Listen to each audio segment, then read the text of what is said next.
Praise God, children. Bwana Yesu asifiwe. Our God is a good God and He loves children. God loves children so much. And you should always know that God really loves you. And God loves the children until God says that the kingdom of God is like for children. So you should know that God really loves you, children. God cares about you, children. Bwana Yesu asifiwe. Before tuendelee, nataka tuombe. Let us bow down for a word of prayer. Our Father and our God, we thank you, we exalt you, we lift up your name. Father, we want to thank you because you are in our midst. We want to thank you because you love the children so much, Jehovah God. You have a big heart for the children, King of glory. And Lord God, this morning as we sit at your feet, my God, even to listen to your word, may you minister to us, may you speak to us, may you change our lives, oh God, through your word, everlasting God. Holy Spirit, we surrender to you. Take over and connect our spirits with you that we may understand the word of God. We thank you for the word of God. The Bible tells us that the word of God is forever established. May the word of God be forever established in our hearts also, Jehovah Father God. We thank you, we exalt you, we lift up your name. We pray this believing and trusting in the name of the Father, the Son, and the Holy Spirit. Amen. Bwana Yesu asifiwe. Yesu anawapenda, Mungu anawapenda. Mimi kwa majina ninaitwa Grace. My name is Teacher Grace. Wangapi wananijua? Kuna wengine wananijua, nimeshukuru Mungu. Kwa wale hanijui, ninaitwa Teacher Grace. Na leo Teacher Grace anataka kutufunza. But before Teacher Grace atufunze, let's remember our topic for last Sunday. Teacher Francisca alitufundisha. Mimi namwitanga Mama Zawadi. Alitufundisha. She taught us about the word of God. The Lord is fighting for you. It was about the Lord is fighting for you and is also fighting for me. God is fighting for us. Mungu huwa hapumziki. Yeye huwa anatuangalia tu, anatuwatch, anaangalia kitu yenye inakuja kutuattack. Shetani akikuja kutuattack, na yeye anapigana na shetani. Anatuma malaika wake, anapiga shetani, anafight because of us. Anapiga shetani ili sisi tukue safe. So, we want to thank God for Teacher Francisca. Alitufunza vizuri sana. Wangapi wanakumbuka? Akatupatia memory verse. Na hiyo memory verse ilikuwa inatoka kwa buku gani? Nani anakumbuka? Our memory verse for last Sunday. Ama nyinyi mfanyangi memory verses tukishapewa tunaenda tu tunaweka vitu zetu nyumbani, tunasahau about the memory verse. Mimi nakumbuka ilikuwa Exodus chapter 14 verse 14. I remember, I think ni hiyo. But wacha niangalie kama ni ukweli. Nataka kusoma tu hapa ni confirm kama ni hiyo. Aliambia watoto waende wafanye memory. Na ni kama mulifanya? Najua nyinyi mulifanya. Nyinyi mnakuanga wazuri. Nyinyi mnakuanga obedient children na mnapenda maneno ya Mungu. And now the memory verse was from the book of, yes, nimeikumbuka. From the book of Exodus chapter 14 verse 14. Ilikuwa inasema, the Lord will fight for you. The Lord will fight for you there. And there is no need for you to. And you know this is a different version. Yenye alitumia ikukuwa hii. Ile ilikuwa nasema you only need to be still. Ukue tu still. Na Mungu anakupigania. Bwana Yesu asifiwe. And today we have a new topic. We want to I want to introduce the new topic, but before that, you should have a Bible with you. Are you ready with your Bible? Yes, kama uko na Bible, ukue na kalamu na ukue na kitabu na tujitayarishe kusoma. Tunataka kusoma maneno ya Mungu. Maneno ya Mungu the topic yenye tunaenda kutumia today is about when God allows. When God allows what?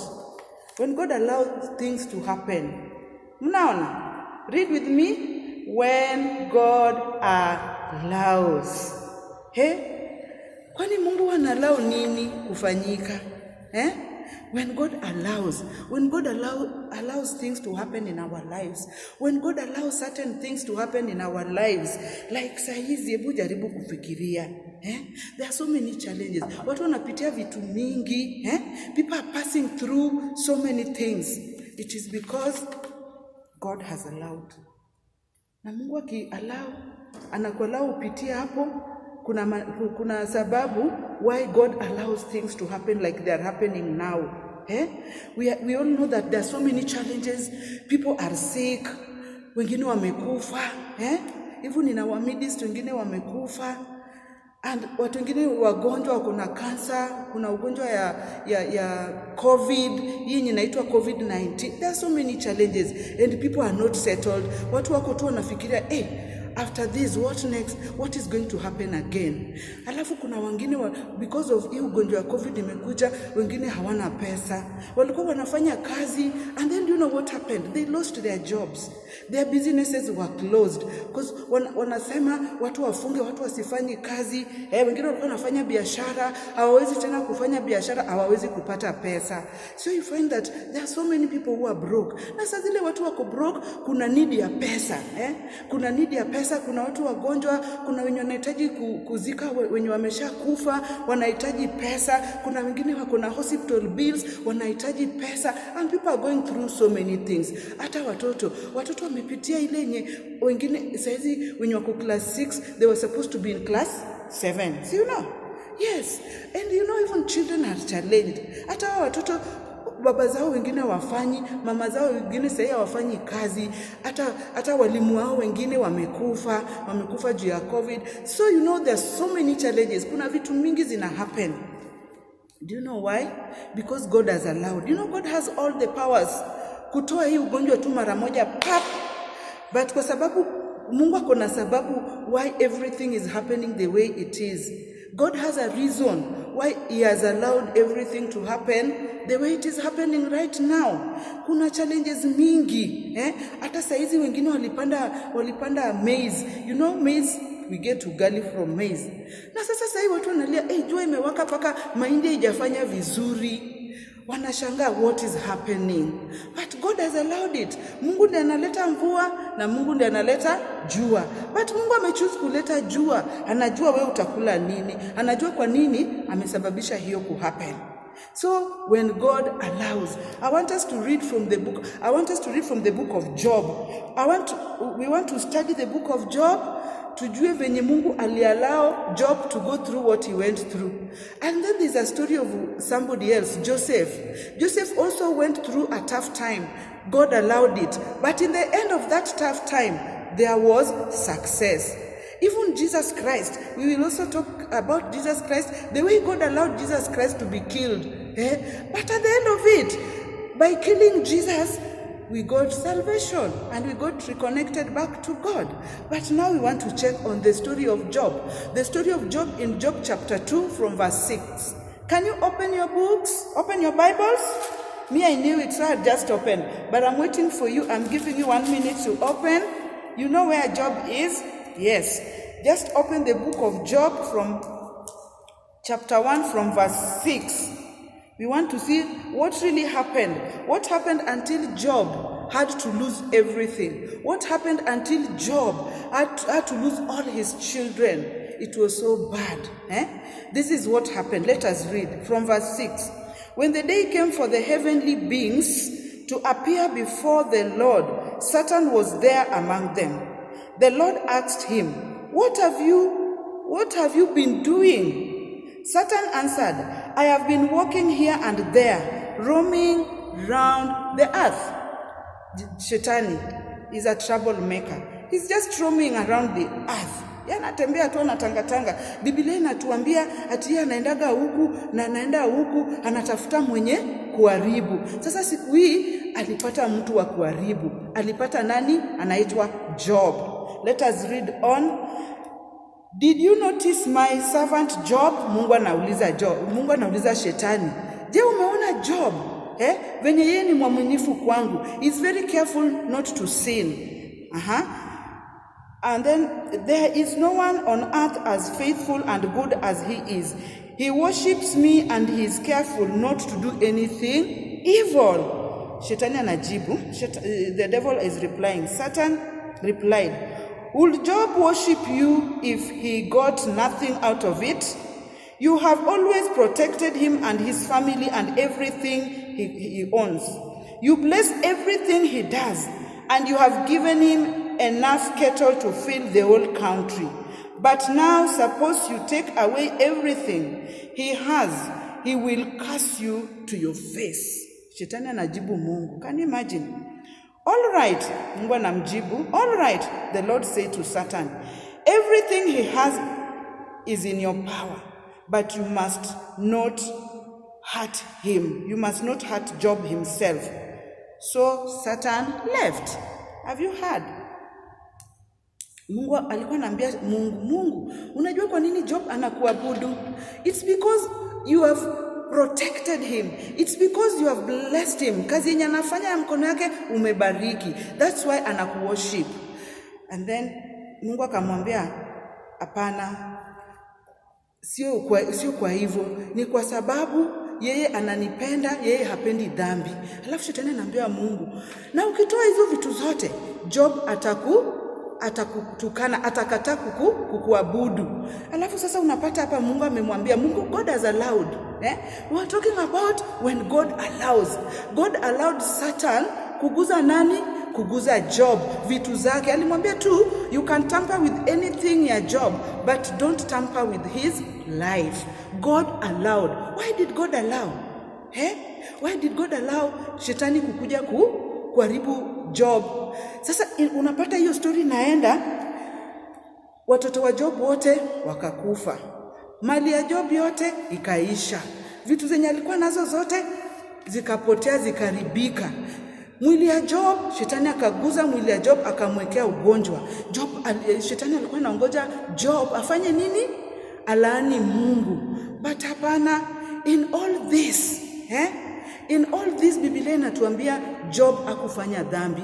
Bado alirudi tu kumwabudu Mungu. Hata kama alikuwa ameteswa, hata kama alikuwa amelose watoto, alikuwa amelose mali yake, akakuwa mgonjwa enye alikuwa anajikunakuna, mwili yake ikakuwa white. Tunapata hapa kwa Biblia inatuambia Job hakuwahi tusi Mungu, na Job hakuacha kumwabudu Mungu. Tunapitia vitu mingi saa hizi, na hizi vitu zisifanye tuache kumwabudu Mungu. Tukisoma hapa inasema, then Job stood up and tore his clothes. After he had gone through all that, watoto wamekufa. Imagine kama ulikuwa na watoto 10, alafu unakuja unaambia wale watoto wako wote wamekufa. Na kifo ni kitu ya uchungu. Alafu anakuambia ile the sheep yenye tulikuwa tunachunga huko, all of them have been destroyed. Haya, nyumba zake upepo imebeba, kila kitu imeenda. Job akabaki tu venye alikuwa. And then in all this, let us listen and see what Job did. Then Job stood up and tore his clothes in grief. He shaved his head and threw himself face downwards on the ground. He said, I was born with nothing and I will die with nothing. The Lord gave and now he has taken away. May his name be praised. After all these things Job has gone through, can you imagine children? Umepoteza kila kitu. Na bado wewe una bow down na unamwabudu Mungu na mwambia, mimi nilikuja bila kitu na nitarudi bila kitu, jina la Mungu lisifiwe. Can you imagine? How many of you wanaweza kufika at that point? You have lost so many things. We have lost so many things. We have lost people. We have lost our parents. We have lost our friends. And then unapata instead of sisi kurudi kuambia Mungu asante for the time you gave us with this person, tunaanza kugrumble, tunaanza kuuliza Mungu maswali. Sisi ni nani tuulize Mungu maswali? Kama yeye ndiye aliumba huyo mtu, kama yeye ndiye alifanya hizo vitu zote, we do not need to do that. What we need to do is to praise God in all situations. Alafu unaona ile story ya Joseph. Wakati Joseph Mungu alikuwa anataka kumtumia, God wanted to use Joseph. And then God was preparing Joseph. Alafu shetani akaweka hati mbaya kwa brothers wake. And you know what they did? Walienda wakamuuza. They sold Joseph to watu wa Egypt. They sold Joseph, and that is their own brother. Can you imagine? Your flesh and blood. Unachukua unamuuza. But you know, God was preparing Joseph. That's why Joseph went through all that. Aliteseka. Imagine living, wewe ni mdogo, he was young. and then you are living away from your family members. Na wewe bado ni mdogo, mali unapelekwa hujui, wewe umeuzwa. At that point, Joseph aligrow up, akakuwa king. What happens when we are going through things like right now? Tunafanya nini? We should know that God is preparing us for something else. When we are going through things, we should know that God has allowed it to happen. God has all the powers. Ndiye afanye hizo vitu zisi happen. But he allowed. Mlionapo kwa story ya Job, God allowed Satan kuharibu vitu zote za Job. But alimwambia usimguze yeye, usimuue, because they wanted to see kama Job angegeukia Mungu. But we find out that Job did not turn away from God. Instead, he went and worshipped God. And you know, after all these things had happened, hata rafiki, the friends, can you imagine? Even his friends rejected him. Wakaanza kumwambia maneno mbaya mbaya. Unajua kuna saa zingine tunapitia situations, but our friends, instead of praying for us, our friends, instead of encouraging us, they come and start maybe laughing at us children. Have you seen them? Have you seen saa zingine unapitia kitu, mtu badala ya kuambia pole, yeye anakucheka. Kama venye walikuwa wanachekelea Job. Hata bibi yake alimwambia, si utusi huyo Mungu.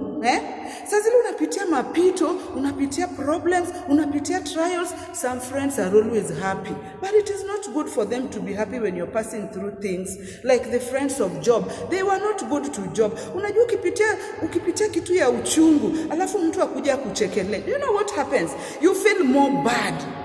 Watoto sisi tukue watu wazuri. Ukiona mtu anateseka, ukiona mtu anapitia maneno mbaya mbaya, you should always remember what children. Remember to encourage them. Remember to pray that God may lift them up again. Hata kama ameanguka kwa dhambi, remember to pray for them, watoke kwa hiyo dhambi. Hata kama ameanguka chini. Sasa zingine naonanga watu wengine wanakimbia wanaanguka chini. Alafu friends wanaanza kumcheka, hey. Imagine. And you know that is wrong. You should tell them sorry, alafu umsaidie kutengeneza nguo yake, kutoa uchafu, alafu utakuwa mtoto mzuri wa Mungu. So when God allows, what happens when God allows? It is for his own glory.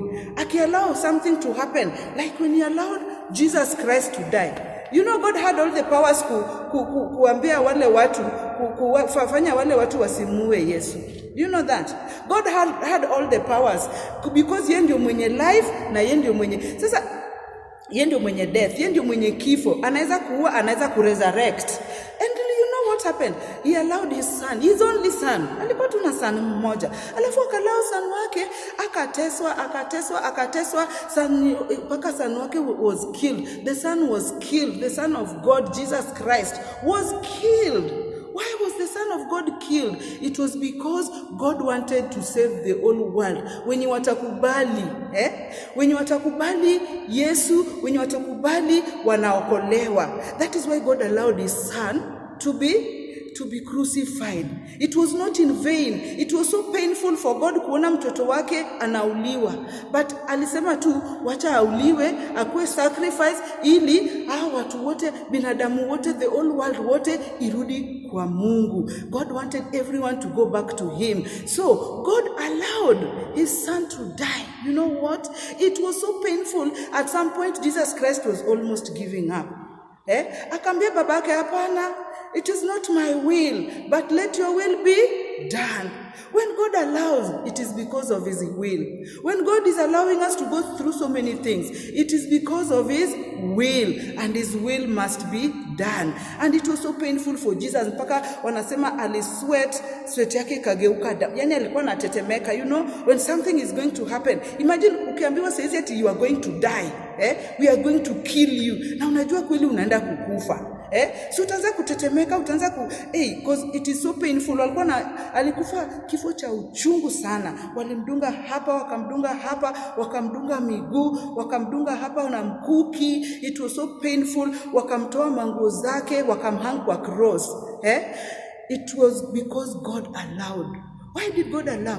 We want to go through some notes, and you want to see why God allowed why God allowed Jesus Christ to die, why God allowed Job to go through what he went through. And you know, children, when we are going through things, we should always remember that God is in that thing. Mnajua hata historia ya Job, haikuwa tu ati Mungu aliallow, Mungu ndiye alikuwa hapo. God was in the situation of Job. God allowed Job to go through that. And that is why he allowed it. In everything we are going through, in the situation that Jesus Christ was going through, God was in it. God hakukuwa kando. Hapana, alikuwa na Yesu pale. He was in it. He was in that program of Jesus suffering and dying for us. The story of Job, God was there. In every situation watoto, inatakikana tunajua Mungu ako kwa hiyo situation. Katika hii wakati yenye tunaenda through COVID, we should know that God is in that situation. Always remember that Mungu yuko hapo. Mungu ako katika hiyo situation. Whatever you are going through, whatever your family is going through, God is in that situation. Hayuko nje, hapana, ako na wewe pale. Unajua hata ya Job alikuwa na ya Job pale. Ya Joseph alikuwa na Joseph pale. Akaenda na Joseph paka Egypt. Ya Jesus Christ pia alikuwa na Jesus. Hakumwacha. Hakuacha Yesu akufe peke yake, alikuwa na yeye. So we should always remember when we are going through so many things are happening around our lives. We should know that God is in it. Hata ukiface situation yenye mtu anakufa, you should know that God is in it. Mungu ako kwa hiyo program. Hata mkipata mtu wenu ni mgonjwa, you should know that God is in it. He is not absent. That's why he is allowing it. But kwa nini ana allow? Children, He's allowing it because the Bible tells us that all things work for good. Ile situation mbaya enye watu wanasema, lakini sasa hapa mbona ina happen hivi? Watoto, kumbuka, everything that is happening, it is for good. Ile ya Job ilikuwa for good.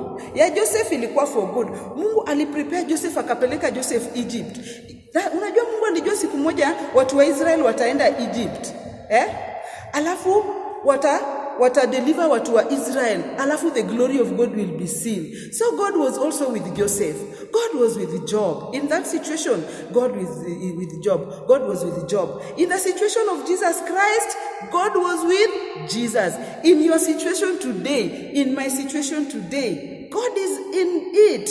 God is in this plan. Hata when you wako walifaa kukua class 7 this year, God is in it. God is in it. Hata wakati shule zilifungwa, God was in it. Wakati imefunguliwa, God is in it. Why? Because all things around God, they work for good.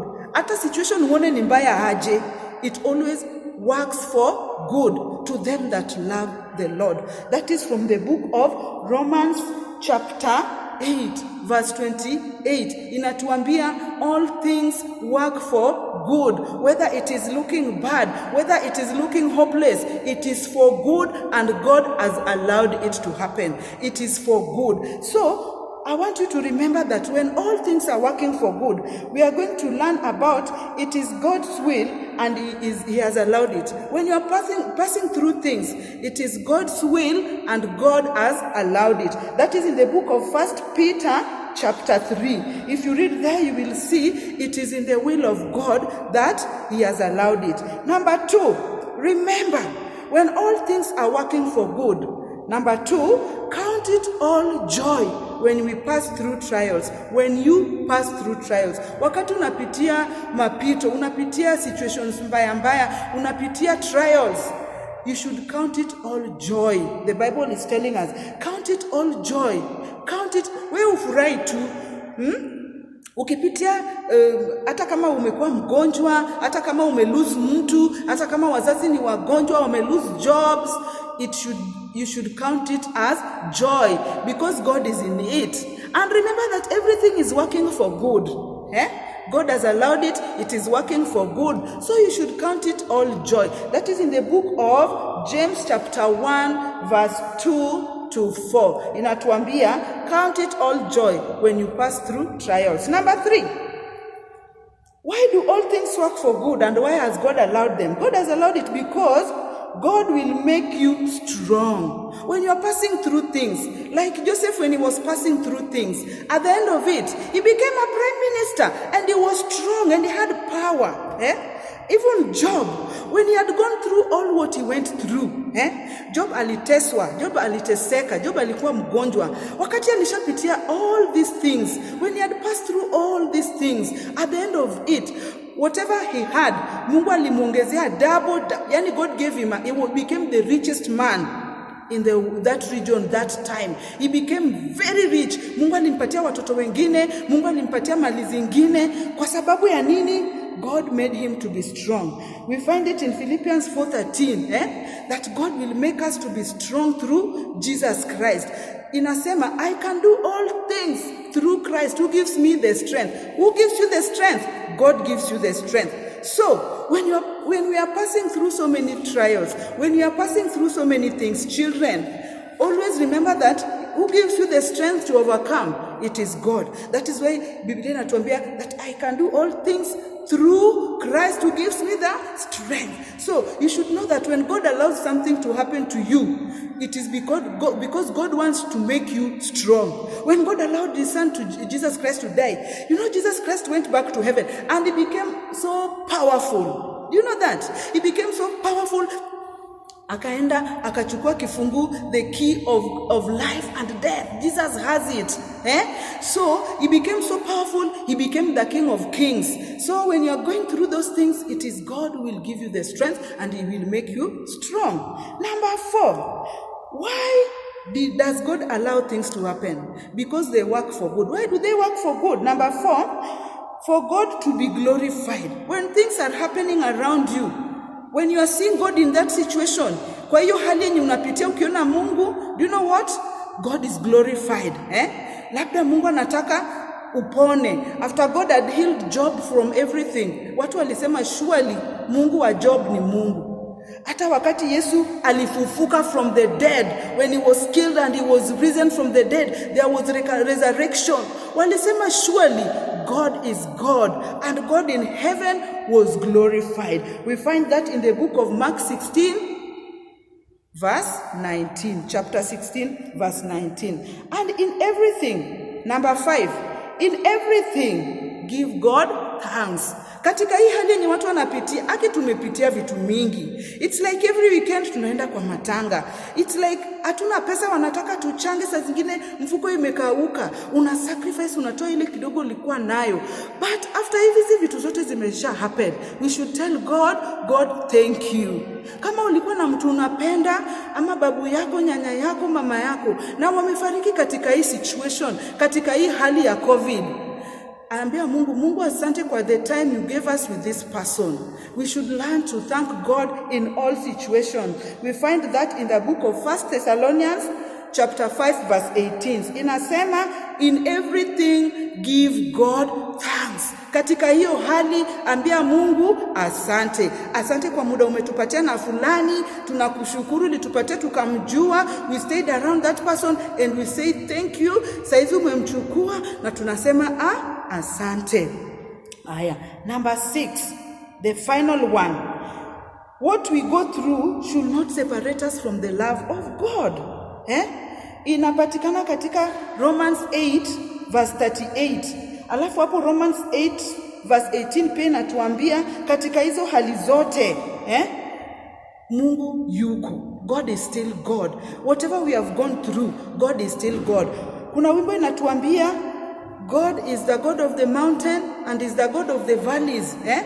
Na hiyo verse 1 huwa inasema times are easy when we are up on the mountain, but when we are down, what tunasema surely, why am I down? But it should be the same, because God is the same God. He remains to be God, and everything around us is working for good. So always remember, children, God allows things, and when he has allowed these things to happen to us, it is because it is working for good. And when it is working for good, God is in that situation. Watoto, kumbukeni, kwa Kiswahili nasema tukumbuke ya kwamba Mungu ndiye anaruhusu vitu kufanyika. Lakini wakati ameruhusu kwa wema, ifanyike kwa wema. Inaweza kuwa ni mbaya lakini ameiruhusu ifanyike kwa wema. Lakini ikifanyika kwa wema, always remember, kumbuka Mungu yuko kwa hiyo situation. Bwana Yesu asifiwe. We are not going to sing this song because of time, but you will sing it later. God on the mountain is still God in the valley. When things go wrong, ye bado tu ni Mungu. Bwana Yesu asifiwe. Our memory verse is coming from the book of Romans chapter 8 verse 28. You will read with me.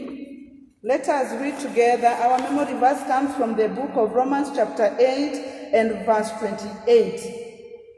Hello children, let us read together.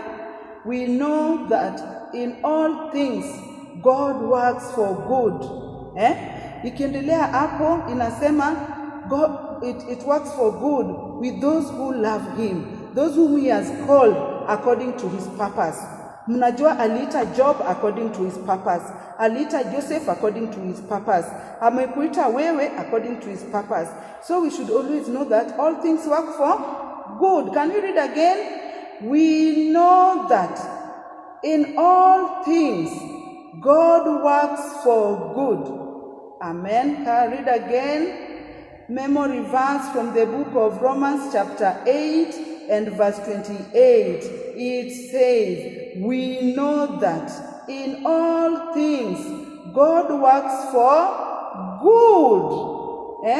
So this situation in mbaya, God is working for good. Things are happening around us, God is working for good. At the end of everything, when it will end, tutaangalia nyuma na tutashukuru Mungu na tutasema kweli Mungu aliallow. Surely God allowed. And when God allows, it will not separate us from the love of God. Bwana Yesu asifiwe. Praise God, children. Thank you so much for listening, and let us pray. Our Father and our God, we thank you for your word that has gone forth. Father, we know that when you have allowed things to happen around us, some are bad and some are good.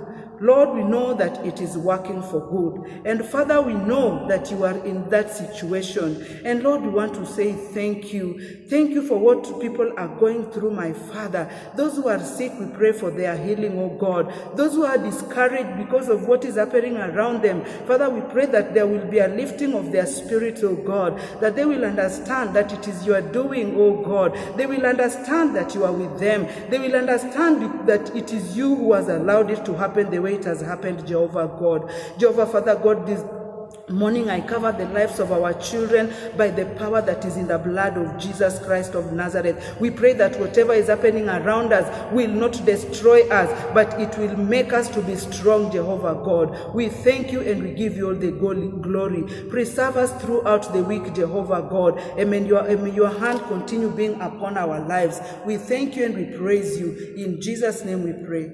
Amen. In Jesus' name we pray. Amen.